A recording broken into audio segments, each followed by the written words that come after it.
Thank you all for coming. Welcome to the Master of Arts in Professional Communication and MFA in Writing. Yeah, MFA in Writing. There we are. Collaborative effort. This is the first collaboration. This is our first collaboration. One of many to come. And we're very pleased and grateful to welcome Sunil Singhvi from Twitter. Director of Music Partnerships at Twitter, former Director of Entertainment at UK Twitter, formerly in a variety of positions, which he's going to talk about, in the James Grant Media Group in London, and prior to that, a producer at the BBC. And what we're going to do over the next, I think, 45-ish minutes is count on you all to ask a lot of questions, but we're going to start by sort of asking Sunil to walk us through his career a little bit, and when we arrive at the Twitter section, that's where you all jump in, and Beth and I will also jump in too if you're shy. So that's kind of the plan. Yeah, because I have all your questions from MFA lined up, ready to go. So that gives MAPC about 20 minutes to brainstorm as you sit there and think about better questions than the innovations are going to come up with. All right, pressure's on. Okay. All right, thank you. So here are some introductory thoughts for you. Number one, I don't think I've ever stood up and talked about myself. So although I do a fair amount of public speaking, I never talk about myself. So this is new to all of us. So at any point, wave your arms at me furiously if I'm talking too fast. Wave your arms at me if I am mumbling, or if I say things in an English accent that you have absolutely no idea what I mean, which happens all the time. I'm delighted to be here. It's like, I feel sort of strangely proud to be invited to come and talk to a room of people who are, as Porter and Beth tell me, very smart and are doing great things. So just so I know, waving hands for the people that are in the communications part of the courses. Oh, you all sat together. Oh, yeah. Oh, is this some West Side Story shit? Are you going to fight afterwards? You're like... I dig the fact you didn't follow the crowd. I like it. So winding back, and I don't know why this is relevant, but it feels like it is. So you know, I'm 37 years old, so I have been in the workplace since, well, I mean the workplace since like 95, but in terms of like a professional full-time workplace, since 2001. So I finished my university course in 2001 with a bachelor's in English and history. And I went to do that course because I loved those things with absolutely no idea what I would do at the end of it. I had no thought in my head as to what I wanted to do. And by absolute chance, towards the end of that course, I became involved in local radio. And as soon as I went into local radio, I realised that was exactly what I wanted to do, and I would do it all my life. And I made that decision at 20 that I would never, ever work in anything but radio. Things changed pretty quickly. So I went into news journalism, and I was a correspondent for a local radio station in Southampton, and found out very quickly that I'm not serious enough to do the news. And that actually, as one of the things that I will flag to you very quickly as we talk about, you know, how you think about your careers and how you think about things, you have to want to do it. And it sounds like a silly thing, but actually it's virtually impossible to do something you don't want to do for any long period of time. If you are faking it, they will find out. And my desire to do news and hard-hitting news, and at the time I was the Asian correspondent because they hadn't met any other Asian people, so I had to be the Asian correspondent. And I had to go out every day and talk to these people in Gujarati, and I don't speak Gujarati, and they would all like, it's weird that you don't speak it, but you're still the Asian correspondent. So I was in news for a very short period of time, and then I had the incredible fortune to be asked to go and join the BBC to launch a radio station for them. So the BBC, for those that don't know, is in theory it's state-funded. It's not quite state-funded. You pay a license fee. Everyone that has a TV or a radio, or now laptop, has to pay a license fee to the BBC, which then services everyone in the country. Now, of course, when you're trying to service everyone, you miss whole pockets of people. So one of those groups they missed was young people. So they asked a group of us to come together to form a radio station which played urban music in a way to provide a service to people who were paying a license fee, but actually getting nothing they wanted. So I joined there in 2002, and I worked at the BBC for 6 years, making radio shows in hip-hop, pop, R&B, and the breakfast shows had, on average, 1 to 2 million audience in any given morning. So they were big shows. You felt the pace of the audience every day. And I absolutely loved radio, which has something that a lot of other media doesn't have, in that you can go from your idea to the audience in an incredibly short space of time. Now, all of you have grown up in a digital age where you can get your content out very, very quickly. But I think at that time in 2002, it was hard. It's very hard to reach a mass audience without a newspaper or television. Radio was the quickest way of doing it. If any of you have worked in television, it takes an awful lot of people to make a TV program. It takes an awful lot of people really to print a newspaper, and generally there are editors and people in place. But with radio, you could be so quick to air, and I absolutely loved it. So I did it for 6 years, and I worked for a stint in TV, coming up with TV show ideas, which was without doubt the worst thing I've ever done in my career. I joined a team which sounded brilliant. It was the team that created Top Gear, and all these sort of super smart people that made these great shows that like broadcast to. When I was there, Top Gear was playing to 250 million people worldwide. Like these phenomenal shows.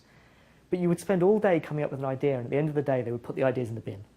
And then you would come in the next day and come up with another whole set of ideas. And at one point, I worked on a program where, we probably shouldn't repeat this bit. We'll cut this bit out of the tape. But where we actually debated about a program called Man versus Monkey, where we would set a man, a normal everyday man, and a monkey the same task and see which one succeeded, sorry. And we actually did a pilot where the man and the monkey picked a dress for a girl, and the monkey won. And it won based on actually the dress fitted better, it looked better, she liked it more. But what you didn't see on the tape that went out was actually what happens with monkeys when you put them in confined spaces is they scream a lot, and they tear things up, and they shit everywhere, and they attempt to have intimate relationships with everything they see. And at that point, I realised that actually, once again in my life, I was faking it. Like I'd been doing this job of coming up with TV shows, and I hated it because it had no output. Because even if my TV show idea came up, and someone said, this show is brilliant, I'd love to commission 13 episodes, it would be very, very unlikely you would make that programme. Other people would then go and make that programme because you were in the generation factory. And people loved it. Like people on my team absolutely loved that they could come up with great ideas every day and put them in front of people with $1 million budgets. But I hated it because I thought to myself at the end of it, I'm not going to make this. I have a vision for this and I'm not going to make it. So I left there in 2008 to join a talent agency, which was a complete change of pace, like a completely different thing. A very small talent agency called James Grant, who you wouldn't have heard of internationally. But in the UK, they look after the top 25 most influential TV presenters. So their job was to look after them. And it's a slightly different system for the US, where the manager plays the same role as the agent. So it's the whole package where you represent the talent and you get them work, which is slightly different to the US model. And I joined there to be their digital lead. And my job was, in 2008, to explain what the internet was to TV stars, who for the first time ever were seeing in their contracts, create content for the website, write blogs, post tweets, post to Facebook, and they'd never seen it before. So my job was to do a couple of different things. Number one was to explain it to the talent. Is this, what is this? What are you being asked to do? Then to make it good, because the agency was very keen, if we're going to do anything, let's be good at it. And these people are great at TV, they're great at corporate speaking, they're great at X number of things, but that doesn't necessarily mean they're good on the internet. Some of them never owned laptops. At that point, some of them didn't own mobile phones. It was a very different time. And then the third part, which was the hardest part, was, so how much is it worth? What's the financial value? How much time will this take? How much should we be asking the networks, the brands, the people that are paying the money? How much should we be asking them for? So I did that for 4 years. I learned an awful lot about managing talent, managing celebrity. One of my toughest clients was Piers Morgan, who said to me, and I think he wrote me an email, which I have somewhere, that he would never ever join Twitter. That he could never imagine anything as stupid as Twitter his entire life. And then when he got the job in the US, we had a conversation that night, and I said to him, "Huge congratulations! You know, it's a phenomenal thing." And he said, "Yeah. So I have to join Twitter today." And I was like, "Do you?" And he said, "Yeah, I have to join. Like, you know, it's important. Like, people don't know who I am. I have no reputation. I need to connect with this audience." And I go into the newsrooms here, and every single one of the journalists is on Twitter. Every single one of them has it up. And he said, and I see that, and I realise it's been a few years since I've been in a newsroom, and this is the tool of a journalist, not just the tool of a presenter. If I'm going to be a journalist, I have to be on Twitter. And I don't know if any of you have, I can't imagine it, and I won't ask for hands. If any of you read his God Bless America book, it is a love letter to Twitter and journalism. Like, he really used it to point out that actually, from a communication point of view, he couldn't do his job as a news anchor without being on Twitter. That was the place that news broke, and that was the place where his competitors were breaking their news. And if he wasn't there to see it, he was behind, which I thought was fascinating. And then in 2012, I met the team from Twitter, who I'd been working with to onboard talent and get people going. And they said, "Come and join us." And I said, "No, you guys are crazy. You're a tiny company. You've got no business model. You're insane. Like, I'm never coming to join you. Like, I know what I'm doing." And they asked again, and they asked again. And actually, when you get a knock from a big international firm, which at that point had 165 million users, you think to yourself, actually, maybe there is something in this. So I joined in the summer of the Olympics, and quickly fell in love with the company and the opportunity, and had the chance to lead entertainment, which was across a number of different verticals. And then slowly I started realizing the things that I loved, which was actually the creative freedom to do lots of things, to talk about lots of different projects. And my job, which I'm incredibly fortunate to have, allows me to talk to creatives about their projects and how they envisage them, which is an absolute gift. To be able to look a musician or a writer in the face and say, "What's your project about?" So when we talk about tweeting about it, when we talk about representing it online, what is it? What's the idea, and how are we getting it out? And then having the constraint of the 140 characters of Twitter to get that message out is such a phenomenally exciting thing to do on a day-to-day basis. So I did that job for 3 years, 2012 to 2015, and then in 2015 they asked me to come and lead the music team in the US, which was incredibly exciting. I've never lived outside the UK. In fact, I've never lived outside a 20-mile radius. So it was a big change for me and my family. But we came out a year ago now, just over a year ago, and I took over the music role. And I've loved it ever since. And then I met these wonderful people recently who asked me to come and speak to you all. So that's where we are today. Look at that. How was that? You're still with me. 15 minutes in, you're still with me. But yeah, I'm happy to take questions if any of that is interesting. Are you able to elaborate more on what you do in your current role? Yes, absolutely. So in my current role, I lead a team of 3 people in New York, one of whom is here, Fadia, who's part of our New York team, and 2 people in LA. And our job is to encourage musicians to use Twitter in new and exciting ways. Now, the reason that the company has that role, and this is not a secret, and I discuss this very openly, is that we have 320 million active users. Those are people that log into the platform every month at least once. Of those 320 million, 160 million follow a musician. Music is an absolute huge part of Twitter.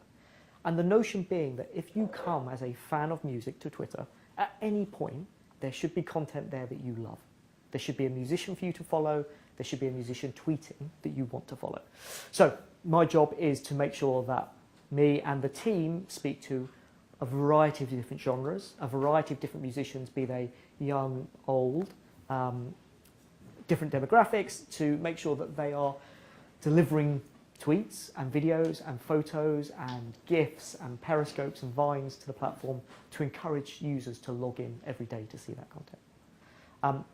And the format that takes is from the very basics of helping someone set up an account. Here's what it looks like. Here's what the buttons do. Here's how to tweet. Through to Drake's team comes and says, we've got an album dropping at midnight tonight. How do we make the most noise possible? So Fadi and I, in the last 10 minutes, have been working with Chance the Rapper's team on, he has a video which is a brand new video format, and they don't know how to tweet it because no one's ever done it before. So we've just spent the last 15 minutes plugging wires in and trying to make things work so that this video works perfectly. We didn't manage. But he has tweeted it, and we just looked just before we started. That video went up as we arrived at the front door, and it's had 6,000 retweets since then, and there's press articles in Fader and Complex and Pitchfork talking about this brand new video that's launched on Twitter. And that's kind of why we do our job, is to help talent use the platform to fulfill what they want to do. And Chance, and I'll probably repeat his name more than once today, if you don't know him, he's at Chance the Rapper. He's a Chicago-based musician. If I had to give you one example of someone that uses the platform well, it would be him. He isn't with a record label. He has the ability to go straight to consumer without lots of process. And he uses Twitter all day, every day, because he knows he can go straight to 2.3 million people. He's added 1 million followers in a year, which is partly to do with the fact that his music is very, very good and of the time, and people love him. But in there is social action, biography, thoughts on the world, thoughts on Chicago. There's a brilliant piece in the UK Independent, which is one of the sort of slightly more sophisticated papers in the UK. And the headline is, who won the debate? Hillary, Donald, or Chance the Rapper? And of course in the UK, Chance isn't a big name. So in the UK, it's a really eye-catching thing because they're like, oh, is he a third-party candidate? And when you read it through, it talks about who had the most positive sentiment. And actually, his tweet, which says, Law and Order used to be a TV show I loved, now it's something I fear, in the middle of the debate was something that actually drew a lot of praise from both sides. That why are we in that position? So he uses an account in a phenomenal way, and my job, and Fadi does a brilliant job with our urban output, is to help musicians and talents and the music industry find its voice. And that at its purest form, and when I talk poetically about it, I help people to find their voice when they're talking direct to their audience. Practical question. Mm-hmm. So you mentioned Chance is not on a record label, so he's not constrained. How do you find and select the artists? Because your team is relatively small for all the creatives that are out there. Mm. How does your team select the artists that you work with, or that you choose to amplify, you choose to assist in this? Yeah, so we do a split of things. So we do one thing which is data backed. So we look at engagement rates, we look at follower growth, we look at responses to tweets. So what we don't tend to do is people that you've never ever heard of tend not to get that much response from us. And we look at those factors and we look to then put resource and time against those based on a data-driven, this is how we think about it. Data only gets you so far because, of course, if someone is absent from the platform, so an example here, and I'm putting Fadi on the spot, Andre 3000 is not on the platform, Andre from Outkast. So he has 0 in all those categories. No followers, no engagement. But I can tell you this for a fact, if he joins the platform, he'll have 100,000 followers in one day. And I know that from industry experience. I know that from doing the job. So it's one of the things that's very hard at a tech firm, and you'll find this throughout these streets around here in Silicon Valley, is that you can spend money on data and data scientists, and that is important. It's crucial. I would never undermine that role. But I choose to spend a disproportionate amount of money on my team in experts, in people that know it. So Fadi comes from a long period of time looking after urban music in a variety of different guises. On my team, I have Lance Turner in LA, who was at Capitol Records and worked the Katy Perry project from that side.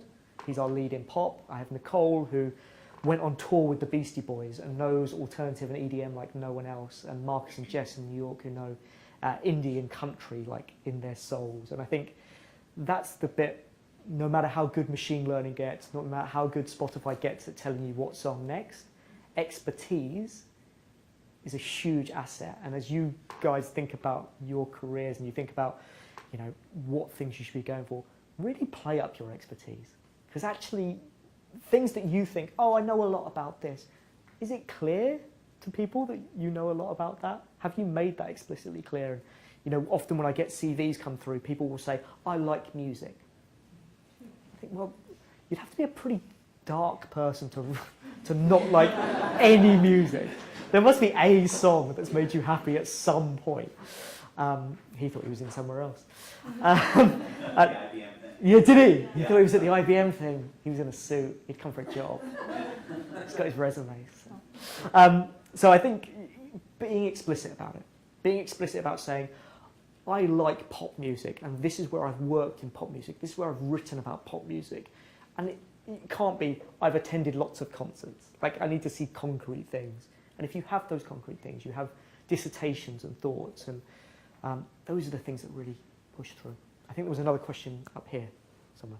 Hi. Yeah, well, I was just wondering, so is there a sort of relationship between the musicians that you get on board and then the commercialisation of that on Twitter?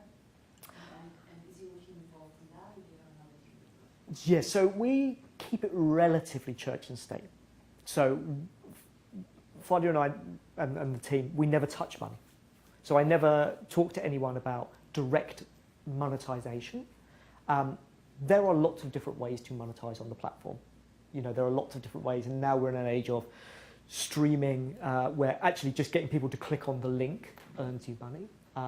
So we talk to people about fulfilling their ambitions, and their ambitions generally across the board. You want to use all socials, in my opinion, to define, protect, and enhance your brand. And those are the three things that I talk to talent about. Actually, and a brilliant example of this, I think, and biased because of her Britishness, Emma Watson. Emma Watson should be, career-wise, she should always be Hermione. That's who she should be. She hasn't done a role that is more iconic than Hermione, and she might never do it. But if you look at her Twitter page and you look at her social output, she is absolutely number one, a feminist. Number two, she is a book lover. Number three, she is a fashion lover. Number four, she's an actress. And actually, if you do the stats on the number of posts about those things, the number of posts about Beauty and the Beast are far lower than the number of tweets about books that she has loved. And I think that's so interesting that she's used that platform to really, because she has, I mean, she's the most followed actress in the world. And she grew up in that sort of Harry Potter mania.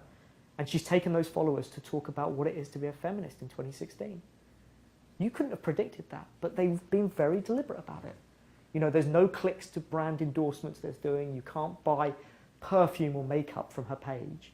But what you can do is see what she's about. And they know that talking to that audience is the most important bit. And we do that job. From our side, we are conscious of our partners' needs to make money. You know, the vast majority of artists are in it with a commercial mind. But we're also very clear from our side that you are better to talk to a delighted audience than a passive one that is constantly being given sales messages.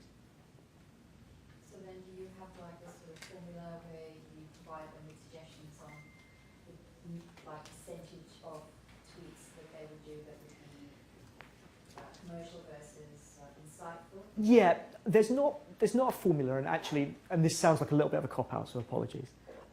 It varies so much depending on what demographic you're in. So if you are Snoop Dogg, you can come off stage in Atlanta and you can retweet 5,000 different people who've all said you killed it tonight. Like, it's absolutely appropriate for him to do that, to retweet people saying Snoop's the best, I had the best night of my life. Whereas if you were a country star, everyone would unfollow you. People would be like, this vain so-and-so. Like, it just culturally wouldn't fit. If you are a pop star, you can tweet every 3 hours, hey guys, retweet this to get my single trending. Absolutely appropriate. Pop fans will do it. They see themselves, and you see this with pop fans across the world, from K-pop to sort of, you know, US girl and boy groups. They want to be part of something. They're longing to be part of it, and it's an identification process for them. what we do as a team is look to the artist, the genre, the audience, and talk to them in that sense and say to them, actually, how do you think about your world? How do you perceive your audience, and how salesy do you want to be? And I meet talent all the time that say, oh, I'd never post a link. It's so needy. Like, to tell people that I've got something available. And I do, as I always say from my BBC hat on, if someone has chosen to follow you, you have a duty of care to them, especially around anything that has product scarcity. So if you're Drake, you have to tell your fans that you're on tour. Because if I'm following you and the tour sells out before I knew it even happened, I'm pissed. What was the point in following you if you're not even going to tell me the tour's on sale? Like you saw with Kanye. Kanye tweets very infrequently, but tweeted the first 25 days of the St. Pablo tour, one after another, so that everyone knew. And that was his responsibility. So were those tweets insightful? No. They were one after another with the Live Nation link that says buy your tickets here. But they were important. So our job is to balance the commercial need and the needs of the audience, along with how do you be delightful and how do you create tweets, 140 characters that get people excited. So I'm thinking about how so many writers are very reluctant to engage with Twitter because they feel it will be a huge distraction from getting their work done. And I think also some writers are very uncomfortable with the possible commercial aspect of it. And I would imagine a lot of musicians feel that way too. So what is your answer for them? How do you advise them to balance the distraction with the work? Yeah, and you in the room, you may have different answers to me on this. I feel like musicians and writers are wildly different beasts. When I talk to them, they're wildly different. 98% of musicians that have been in the Billboard Top 100 in the last 5 years are on Twitter. That is not true of the Times bestseller list. It's absolutely not. We find a much smaller group of people from the writing community that are on Twitter. And my unproven theory is a lot of it is to do with what you're talking about, distraction. I speak to some writers who talk about, I get paid by the word, and that's my trade. Especially older journalists who turn to writers, but I have a rate. And every time I write in your little white box, I don't get paid for it. And for me, I've often thought the white box is our problem because it's a blank page. And actually, I'm sure as writers, most of you don't love a blank page. And the fact that I present you with a blank page every day that says what's happening is actually quite an intimidating thing where you think, oh God, here we go again. So we have fewer authors on than we have musicians. But I do also think we have writers on that do wonderful, wonderful things. Now, to the distraction point, life is distracting. Smartphones are distracting, cable TV is distracting, fantasy football is distracting. There are distractions everywhere. And actually, the distraction of Twitter, if you're going to be distracted, Twitter's not your problem. Mindset is your problem. And that's the reality. And I hate to be as blunt as this, but if your book's not finished, it's on you. 9 times out of 10, there may be the one time where it's family factors, it may be external problems, it may be constraints, but 9 times out of 10, it's you. And actually, it's not Twitter. And I do, I had a conversation, name dropping here, the first one, Clang. I had a conversation with Salman Rushdie about it, and he said, I'm not going to go on Twitter during writing my next book because it's too distracting. I said, okay. Tell me how that works, because you're on it every day, and now you're stopping on it, and how much more time do you think it gives you? And he said, hours. I'll be free. Hours of time in my life, and I will write my book. I saw him 2 weeks later, and I said, how's it going? And he said, I've saved about 30 seconds a day. And I was like, how have you come to that? And he said, because I look at Twitter exactly the same way as I did before. I spend exactly the same amount of time on it. The only difference is now I don't tweet, because I said very publicly I won't tweet. But I'm still on all day, and I'm still DMing people, and actually it hasn't stopped my writing process, and it hasn't helped my writing process. The reality is that you are as distracted as you want to be. And there are people with compulsive behaviour, and there are people that once they start something, they can't stop it. But those are all also the people that are cooking 3-course dinners for themselves. Those are also the people that are taking 3-hour walks in the morning to clear their minds before writing the first words. Twitter's not your distraction. You are in virtually all those cases. And yeah, I think, does that answers most of it. Next question. This side of the room has been quiet, and you're being judged on that. I'm curious more about career-wise for you, coming from a non-technical background, and then what's it been like in your career to start working for a more explicitly technology industry company? It's challenging. It really is. And actually that's one of the things that I've really learned throughout my career, is that you should always be aware of whichever department you are joining, where it sits in the overall company's mindset. So you can join a fledgling part of a company that is very small, but if the CEO's heart and passion is in it, it could be the most important, influential part of the business. When I joined the BBC, I joined a team which had a number of people that had never worked in the business before, a number of people from outside the organisation, but it had fire, it had energy, it had like the excitement. We had more staff than we had listeners on day one, but we had energy. And actually that's what I found coming to Twitter, is that we have and the company is just over 3,000 people worldwide. It is a very much a technology company. There are more engineers than salespeople. It is a technology company. So my little organisation, of which we are 75 people worldwide, we look after government, news, sport, music, TV, film, lifestyle. We look after everything, and we are unicorns in that business because we're the only people that don't understand how Twitter actually works. Like, I can teach you about tweets, I can't teach you anything about the infrastructure.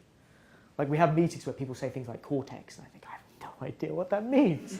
They're like, the Atlanta servers, and I was like, is that a bar? Like, should we go to it? So yeah, it's really rare. And what it means is that you get a set of people who are fascinated and always want to know, and the amount of coffees that get put in my diary from people who are like, I like music, I should come and work for you, is wild. But at the same time, it also means that you have a unique perspective. And it means that I'm incredibly lucky that even though I'm not in a hugely senior position in the hierarchy of the company, that I get to put input into a lot of things, because there's only a few voices like mine in the company. There's only a few people that are only ever looking at the audience, because that's what we do. Drake, with the greatest respect to Drake, who I love as a musician, is our route to the audience. That's the way that we think about it. And he's the same as us. He thinks Twitter's the route to my audience, and we think Drake's the route to our audience. So we're all in it together. So we're in a fascinating place where we get to really think about our audience. We really get to think about music, and the company is incredibly welcoming, and we're really fortunate that we get music to ring out throughout our platform.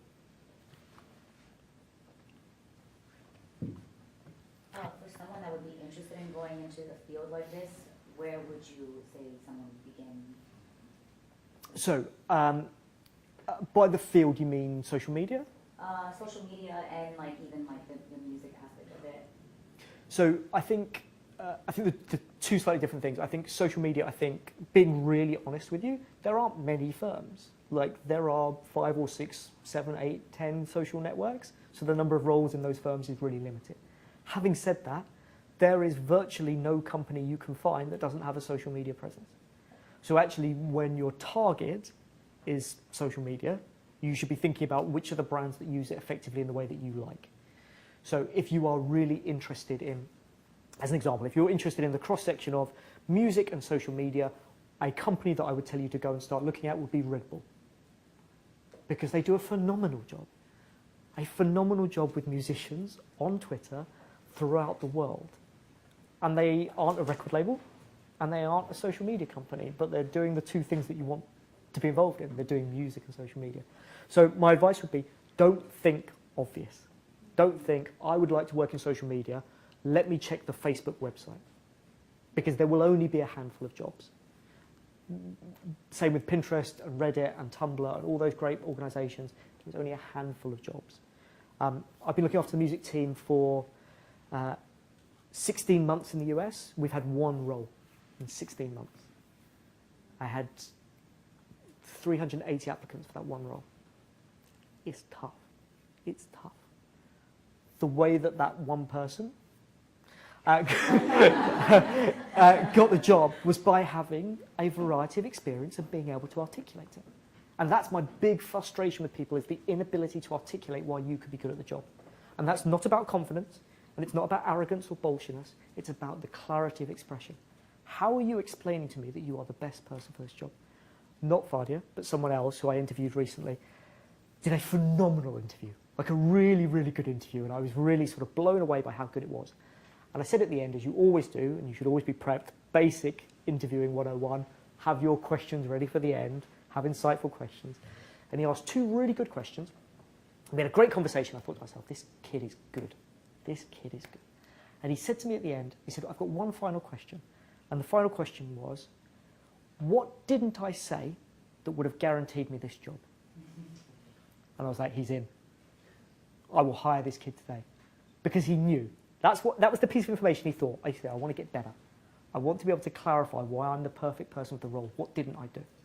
Like, he was already in that mindset that he was taking feedback and he was thinking, how do I get to be the best person at this?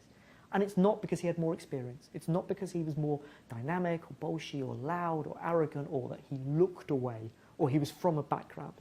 It was because he could articulate to every one of my questions why he was the person that could either do the job today or sure as hell can do it in 2 months' time. And I think that's the bit that I really want to encourage you guys to think about as you're going out for the first time, for the 10th time, for the 100th time, to think about what you want to do with your career.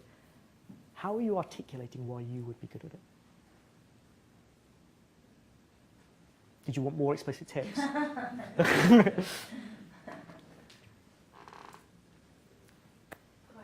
I was just wondering, how's Twitter doing post the recent furor in the news with Salesforce, etc.? Yeah, we're fine. Thanks. So going back to what I was saying earlier about Piers Morgan's, every journalist is using Twitter. And actually, when you look at it, and you go into, how many of you work in newsrooms at the moment? Any of you have ever worked in newsrooms? So when you go into a lot of modern newsrooms now, not only do they have Twitter up, but they have TweetDeck up. If any of you have ever seen TweetDeck, TweetDeck is Twitter times 100. So you have your column, which is the people you're following, but you can also have topics, individuals, all kinds of things that you're monitoring at the same time. So you want to put Twitter and Salesforce in a column. You can see every tweet that mentions those 2 things next to each other. And then as that starts going faster, you think to yourself, there's a story there. What's happening? Why are there more people talking about it? The curse of the platform we've built is that every journalist writes about it, so every journalist thinks it's important. We are a company of 3,000 people. In the grand scheme of things, we are a very small organisation, but we make front page headlines every time because journalists think it's hugely important. Hugely important, we've got to cover Twitter. We've got to cover Twitter. There will always be rumours. Even though we are a public company, I maintain, and I'm not a CEO, Jack might say differently, every company in the world is up for sale. Every company. Whether they admit it or not, every company is up for sale. Every company has rumours. Every company has ups and downs in the perception. Twitter has its challenges. Every company has its challenges. So I think it's really interesting to have moved from the UK. In the UK, you feel none of the swirl of San Francisco. You come to San Francisco and every cab driver you get says, "Oh, how's Twitter doing?" My landlord here asks me every time he sees me, "How's Twitter doing?" I said, "I look at the share price on the way over." No one ever asked me that in the UK. So I think it's a very San Francisco thing. I think you feel it differently here. I think other parts of our organisation throughout the US feel that energy in different ways. But I think overall, I think we are the largest we've ever been in terms of users. We have a very healthy revenue story. I think our Go Live project, which I think some of you hopefully will have seen with us live streaming Thursday Night NFL, we live streamed the 3 debates. I was in a meeting this morning with some of the planning for 2017 of some of our live stuff, which is so exciting. I cannot wait for you to see it. So I think the mood is really buoyant, really buoyant. And I think things that come up in the business pages rarely affect mood, is my feeling. So I think as communicators, and as a long-time Twitter user, I think a big discussion that happened recently was the decision to make a non-chronological timeline, or to move towards a more algorithmic-based timeline. I'm curious, as communicators, like, so much of Twitter is that real-time reaction, and particularly for music too, like dropping an album. How do you deal with that new environment as Twitter considers new ways to organize content? And as a communicator, how should we be responding to that? Do you think something from the inside? Yeah, I think it's a big shift. I think it's a big shift, and I think we take that stuff very seriously and in a very considered way. And one of the joys that we have with Jack, who's our CEO, Jack Dorsey, is that he really understands the product. And it's a joy to hear him talk about it, like a real joy to hear how important he feels it is as a communication tool. So I think, to answer the question in two parts, one, I think we will always be looking at how you make the product easier for new users. And we will always be looking at how you make the product as usable as possible for pro users. So I think what we will end up discovering and we will end up trialing is a number of different ways to use the same platform. And I think that's the reality for every platform out there, is that you have to get into a space where there are 2 or 3 different ways to use it.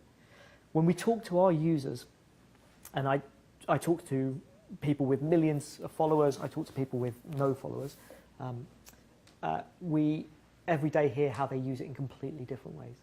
You know, we find kids that do nothing but upload GIFs, one after another, never posted a word. And we find other people that are creating tweet storms of 100 tweets where they're in a chronological order that you have to read them. And our challenge as a business is, how do you encourage all those things? How do you encourage the different uses from different people?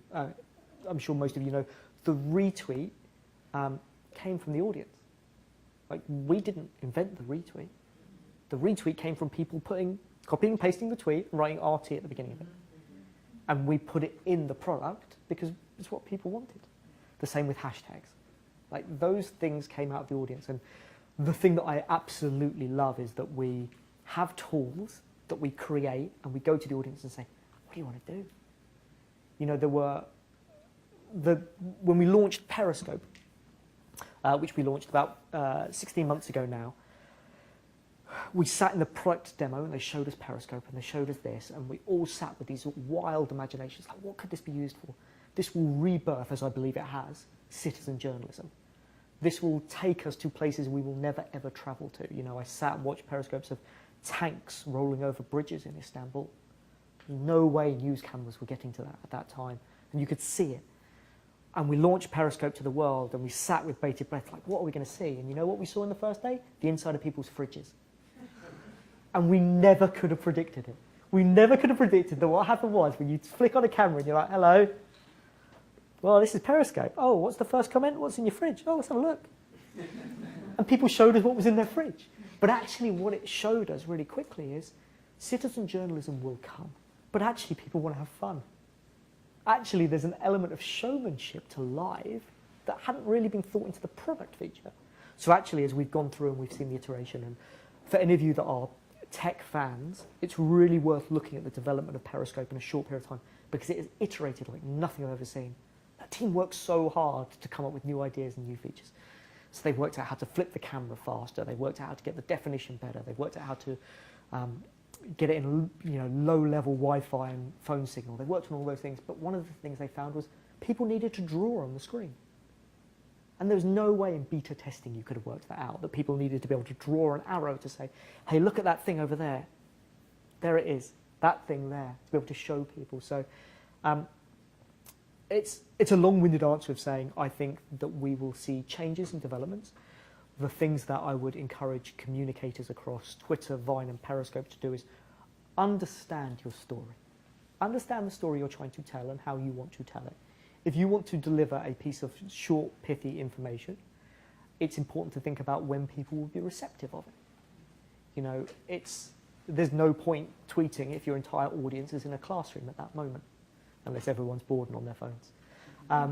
There is no point trying to reach a sports audience, telling them about a discount for ice hockey sticks in the middle of the Super Bowl. Where is your audience? What are they doing? How are they best going to take this piece of information? And there are things that, you know, there are large projects that can override that. If you're Star Wars, you can drop a trailer at any time, day or night, and the internet stops for you. But for individuals and communicators, you are best to tell a story when your audience is paying attention. There are ways to make your audience pay attention, and that's the craft of Twitter and Periscope and Vine. How is your stuff eye-catching? How is it charismatic? How does it get to you? But understanding your audience, understanding your story are the two crucial parts. Maybe one more.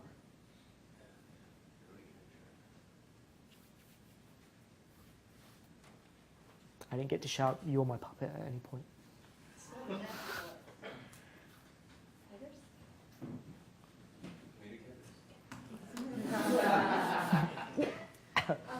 How does big data analytics work to really inform, because with it now, there's this sort of new horizons open, I think, for communicators, but also for Twitter. How does big data work to inform your analytics in terms of how you engage with customers and how you engage with encouraging different sorts of Yeah, et cetera? I think there's two different stories. One is the data that we can see, which is all in your terms of service. There's nothing hidden.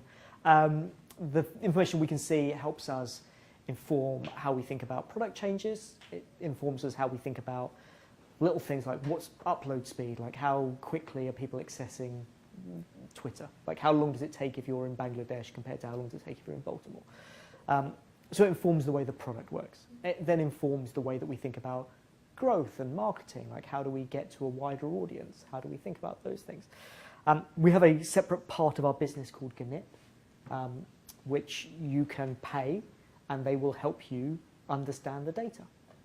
So an example that I love, because I think it's incredible that it could come out of Twitter, but a major fast food chain employed Ganip to do this piece of research. And this piece of research was based on looking at the tweets people write about a restaurant and the proximity to that restaurant. What are they writing and what are they writing? And my view was that this was going to be about just brand glow. Like, how do people think about this brand? How do they like it? How do they not like it?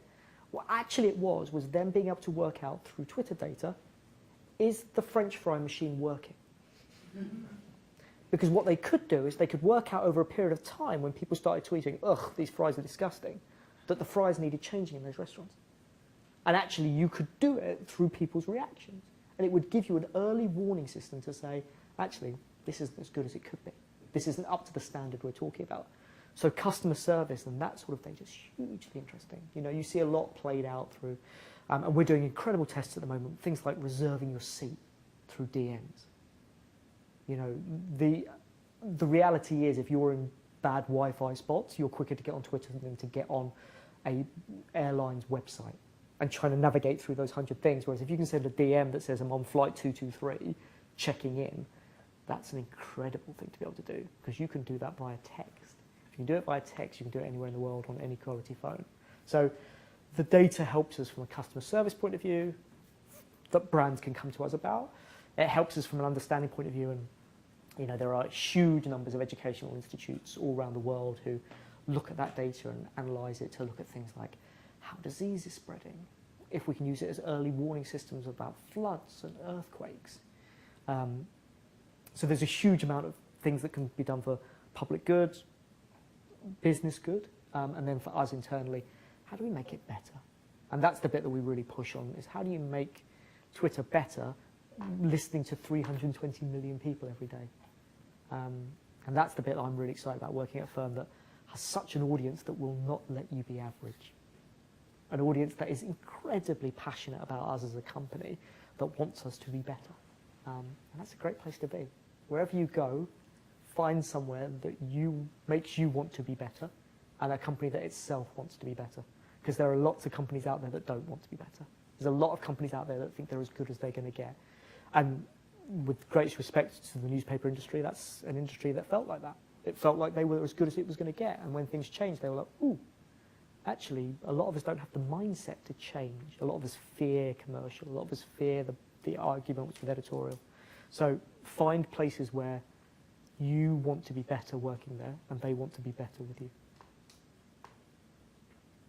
Thank you so much. Thank you for your time. Podcast.